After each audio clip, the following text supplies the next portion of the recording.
Don't be a dummy for the devil by falling either for his seduction or his abuse, which are two methods the devil tries to use to obtain or get a person's heart, get their soul. Don't be a dummy for the devil's seduction. Even his sweetest words of affection and the initial love bombing will not withstand the test of time.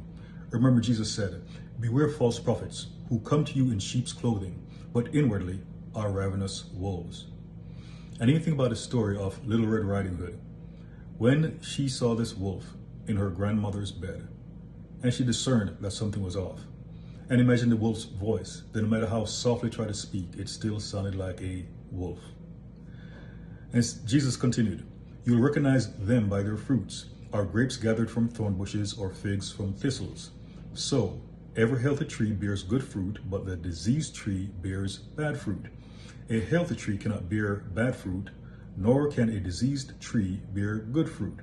Every tree that does not bear good fruit is cut down and thrown into the fire.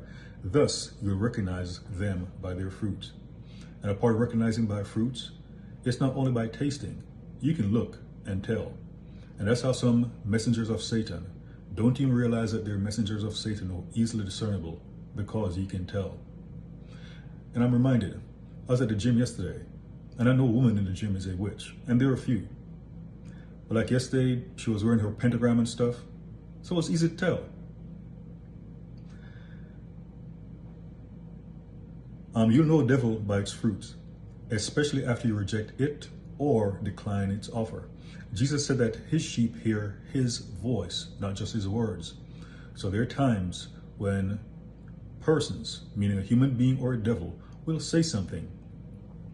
It may be godly, but when you hear the sound and you know the voice, you know it's coming from a wrong spirit, and you don't entertain stuff like that.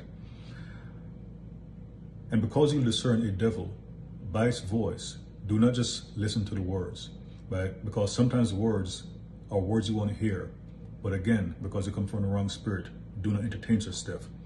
Once a devil, always a devil.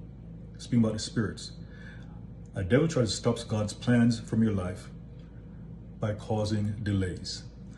So don't get repeatedly entangled with the same devil, especially if that devil just uses different human hosts. Jesus called Judas a devil, and at one point he had to rebuke Peter and said, "Get thee behind me, Satan," because he had an enemy using different people. So be careful about those the enemy animates to try to come against you, to seduce you away from God.